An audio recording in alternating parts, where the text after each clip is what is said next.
So good morning students. Today we will be doing our second chapter for class 8 linear equation in one variable.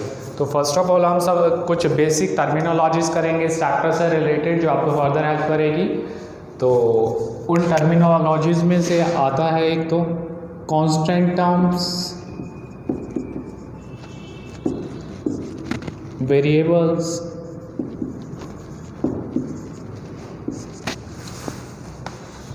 And operators. एक मैं term के बारे में discuss करूँगा आज, एक हम बेसिक करेंगे अलजेब्रिक एक्सप्रेशंस के बारे में डिस्कस एंड रिलेटेड प्रॉब्लम्स। तो कांस्टेंट के अंदर हम लोग क्या लेते हैं, कांस्टेंट नंबर्स की यहाँ पे बात होगी, वेदर दे में भी नेगेटिव और पॉजिटिव। तो यहाँ पे हम बेसिकली रेशनल नंबर्स की भी बात कर रहे हैं। तो कांस्टेंट का मतलब होता है कि अगर कितने भी रेशनल नंबर्स को हम इस कैटेगरी में कंसीडर करेंगे जो 8th क्लास तक रहेगा, तो रेशनल नंबर्स के अंदर हमारे इंटीजर्स भी आएंगे जो हमने फर्स्ट चैप्टर में करा, जो कि नेगेटिव रहेंगे, पॉजिटिव भी रह सकते हैं। जैसे मैंने कोई भी नंबर ले लिया 1 2 3 -1 -2 अप टू -इन्फिनिटी, यहाँ पर अप टू +इन्फिनिटी।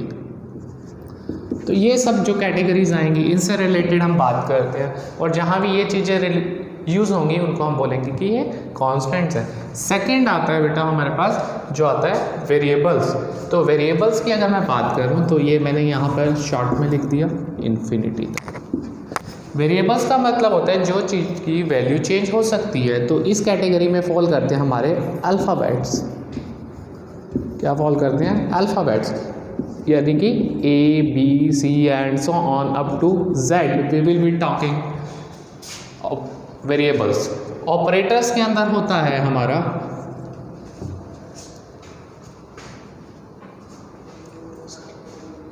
तो यहाँ पर हमारे अल्फ़ाबेट्स आ जाते हैं सभी A से लेके Z तक।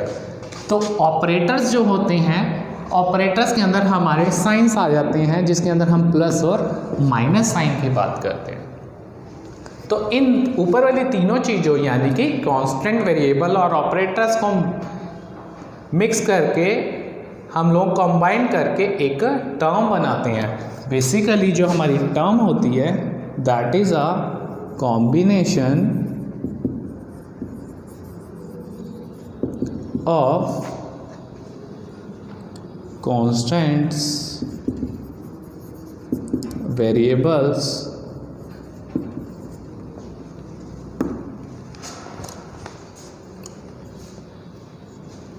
बेसिकली इन टू टर्म्स को हम लेकर के जो है एक टर्म बना लेते हैं जो 8th क्लास तक रहेगा। अब अगर मैं एक एग्जांपल दूं तो लेट अस अज्यूम कि 2x के अंदर x हमारी किस कैटेगरी में फॉल कर रहा है? वेरिएबल्स की कैटेगरी में। जो हमारा 2 है तो वो क्या एक नंबर है, और नंबर हमारे क्या होते हैं? कांस्टेंट्स होते हैं। तो एक कांस्टेंट को और एक वेरिएबल को कंबाइन कर दिया तो वो एक क्या बन गया हमारे पास? टर्म बन जाता है। तो बीच में कोई साइन नहीं है तो उसका मतलब होता है कि वो वहाँ पर मल्टीप्लाई का साइन है। तो इस तरीके से हमारी टर्म्स बन जाती हैं। Terms can be of various types. एक अकेले x को या अकेले y को भी मैं एक टर्म बोल सकता हूँ, अकेले 2 को भी एक टर्म बोला जा सकता है, और इसको कॉम्बाइंड फॉर्म में भी टर्म बोला जा सकता है। और जब मैं कई टर्म्स को जोड़ देता हूँ तो मेरा बन जाता है अलजेब्रिक एक्सप्रेशन। तो मैं बोलूँगा combination of terms and operators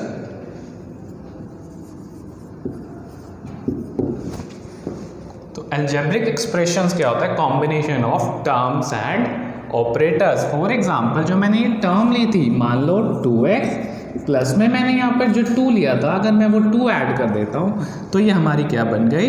ये थी हमारी टर्म 1, ये है हमारी टर्म 2, और ये है हमारा ऑपरेटर। ऑपरेटर जो उनको कंबाइन करवाता है तो ये मिल करके क्या बनती हैं, एक अलजेब्रिक एक्सप्रेशन।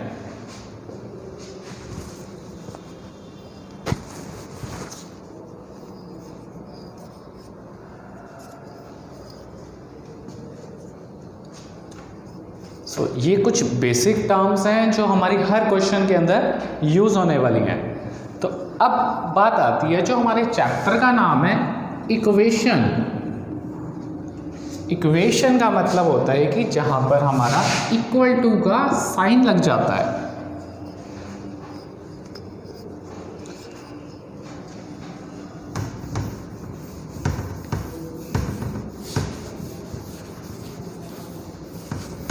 तो जो मैंने ये 2x + 2 लिखा, यानी कि जो मैंने ये अलजेब्रिक एक्सप्रेशन लिखा, तो अगर मैं यहाँ पे इक्वल टू के दूसरी तरफ कुछ लिख देता हूँ तो हमारा क्या बन जाएगा, यहाँ पर इक्वल टू आने की वजह से ये अलजेब्रिक एक्सप्रेशन से अलजेब्रिक इक्वेशन। फॉर एग्जांपल अगर यहाँ पे 8 होता तो इक्वेशन का इक्वेट करने की वजह से अब ये चीज़ क्या बन गई, सारी अलजेब्रिक इक्वेशन। ये अलजेब्रिक एक्सप्रेशन तब तक था जब तक इक्वल टू नहीं था। इक्वल टू आने की वजह से ये अलजेब्रिक एक्सप्रेशन अलजेब्रिक इक्वेशन में बदल गया। अब अलजेब्रिक इक्वेशन हमारे को वैल्यू फाइंड करने में हेल्प करती है, वैल्यू फाइंड करने में हेल्प करती है।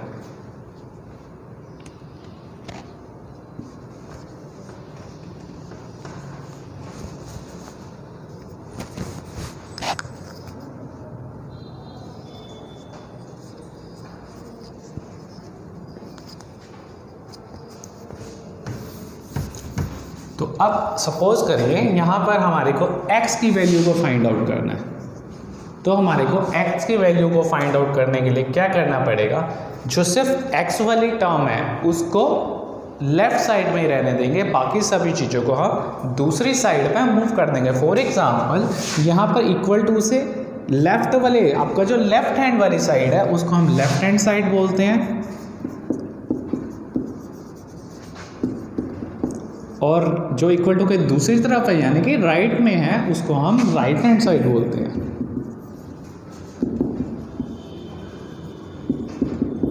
या फिर हम शॉर्ट में इसको RHS भी बोल देते हैं और इसको LHS।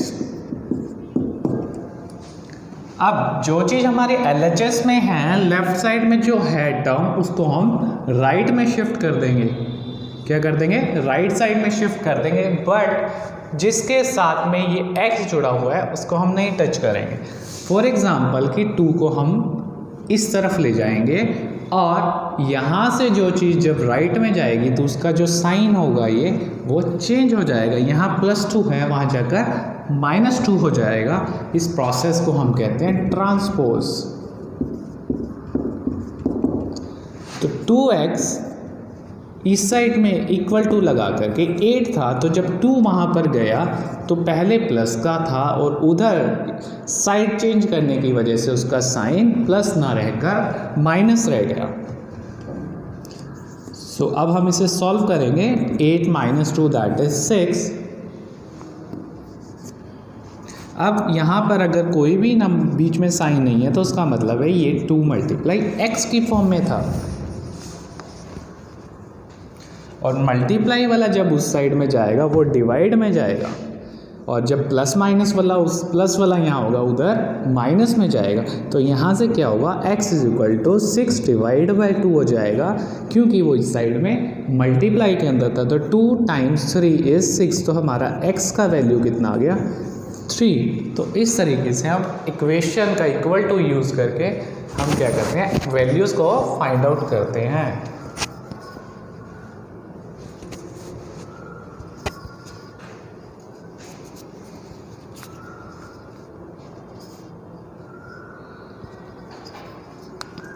एंड इस चैप्टर में हम सिर्फ लीनियर इक्वेशंस को ही सॉल्व करेंगे। लीनियर इक्वेशन का मतलब होता है जिसमें जो ये हमारा वेरिएबल होता है उसकी पावर 1 से ज़्यादा नहीं होती। फॉर एग्ज़ाम्पल कि अगर मैंने आपको बोल दिया 3x का power 2 plus 8 is equal to में 17 से सॉल्व करें, लेकिन यहाँ पर x की जो पावर है वो 1 से ज़्यादा हो गई, तो इस टाइप के क्वेश्चंस को लीनियर इक्वेशन नहीं कहा जाता, इसलिए हम ये अभी इस क्लास में नहीं करेंगे। वन वेरिएबल का मतलब होता है कि यहाँ पे सिर्फ एक ही अल्फ़ाबेट आएगा पूरे क्वेश्चन के अंदर। अगर दो अल्फ़ाबेट हो जाते तो वो टू वेरिएबल बन जाता। और लीनियर इक्वेशन, लीनियर का मतलब होता है पावर कितनी होनी चाहिए वेरिएबल की, मैक्सिमम 1। तो इस क्वेश्चन को हम सॉल्व नहीं करेंगे। अगर ये क्वेश्चन इस तरह से होता तो हम इसको सॉल्व करते हैं, क्योंकि यहाँ पे x की पावर कुछ नहीं है, कुछ नहीं का मतलब होता है यहाँ सिर्फ 1 है। तो इसके लिए हम लोग क्या करेंगे, अब वही ट्रांसपोज करेंगे, जिसमें ट्रांसपोज के लिए मैंने आपको बताया था जो x वाली टर्म है उसको हम as it is left side में है तो लेफ्ट में रहने देंगे, राइट में होती तो राइट में रहने देते। तो उसके साथ वाला जो नंबर है उसको हम राइट साइड में ले जाएंगे, और कंडीशन क्या थी कि साइन को चेंज कर दिया जाएगा। तो 3x ऐसे का ऐसे equal to 17 as it is plus 8 वहाँ जाकर क्या हो जाएगा -8। So 3x is equal to 17 -8 that is 9। So अब यहाँ पर कोई साइन नहीं है, दैट मीन्स ये 3 मल्टीप्लाई x था। अब मल्टीप्लाई वाला जब उस साइड जाता है मैंने बताया था तो वो डिवाइड में चला जाएगा। So answer will be 3। तो मैं यहाँ पर एक बार लिख देता हूँ कि प्लस वाला जब इक्वल टू के उस साइड जाएगा तो वो माइनस बन जाएगा, माइनस वाला उस साइड जाएगा तो वो प्लस बन जाएगा,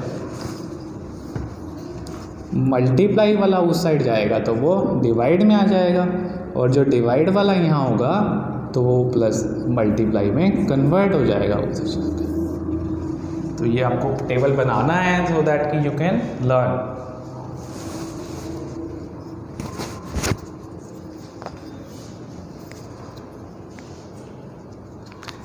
let me repeat, linear equation in one variable हमारा जो चैप्टर है इसके अंदर जो है हमको डिटेक्ट करना है पहले कि जो हम क्वेश्चन कर रहे हैं वो लीनियर इक्वेशन है या नहीं। इक्वेशन का मतलब है कि इक्वल टू आते ही हम समझ जाएंगे इक्वेशन है। लीनियर का मतलब है जो हमारा वेरिएबल है, यानी कि a से z तक जो भी अल्फ़ाबेट आता है, यानी कि x आ जाता है, मान लो a आ जाता है तो उसका पावर 1 से ज़्यादा होगा तो हम वो क्वेश्चंस नहीं करेंगे, और अगर 1 होगा तो हम कहेंगे उसको लीनियर इक्वेशन की बात हो रही है। और वन वेरिएबल का मतलब है एक ही वेरिएबल यहाँ पर यूज़ हो रहा है। तो एक क्वेश्चन और करेंगे हम अभी, जिसके अंदर यहाँ प्लस माइनस से रिलेटेड, जो अभी मैंने क्वेश्चन आपको 2 करके दिखाया वो पहली वाली चीज़ से रिलेटेड थे। सेकंड चीज़ के अंदर करते हैं हम, अगर हमारे पास क्वेश्चन होता 4x - 5 इज इक्वल टू में 21।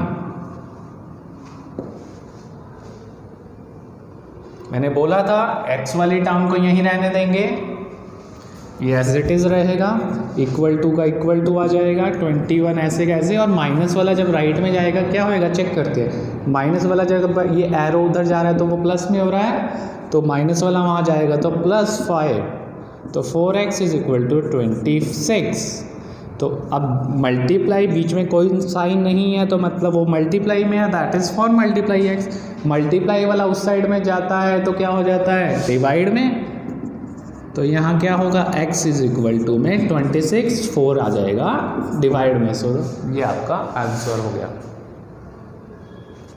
सो एक वैल्यू को दूसरी साइड लेके जाना प्लस माइनस वाले को, तो वो कहलाती है ट्रांसपोज।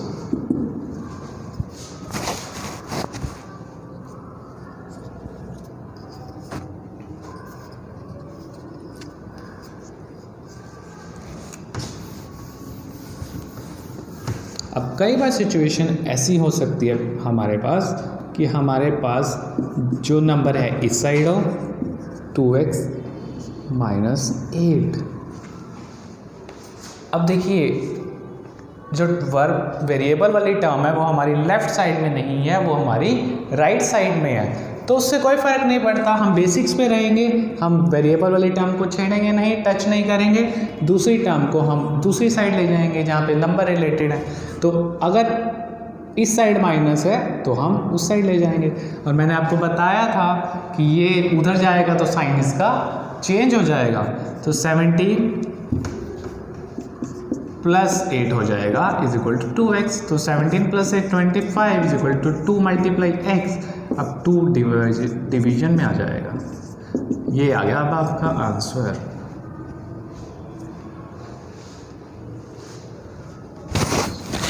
हमें उस चीज़ से नर्वस नहीं होना है कि क्या चीज़ लेफ्ट में है क्या राइट में, बस हमें साइड को चेंज करके साइन चेंज कर देना। That is the most important thing.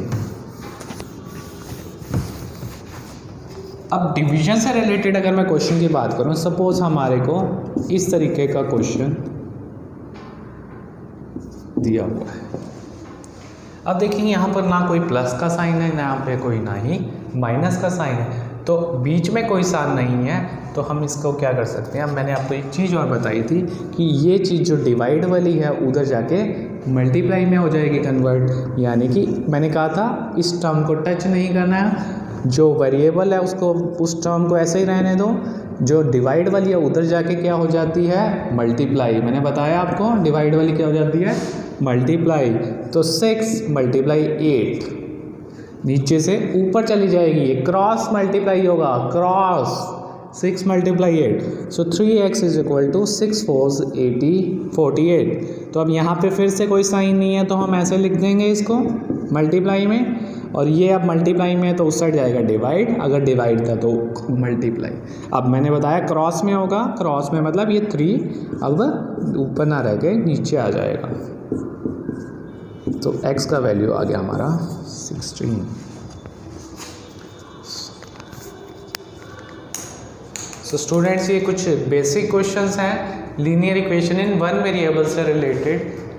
सो इससे रिलेटेड ये बिल्कुल बेसिक क्वेश्चन है। कुछ थोड़े से कॉम्प्लेक्स क्वेश्चंस भी हम करेंगे, फिर हम स्टेटमेंट के क्वेश्चंस भी करेंगे, एंड एक और मेथड करेंगे इन्हीं सम्स को सॉल्व करने का। So that will be done in the next class.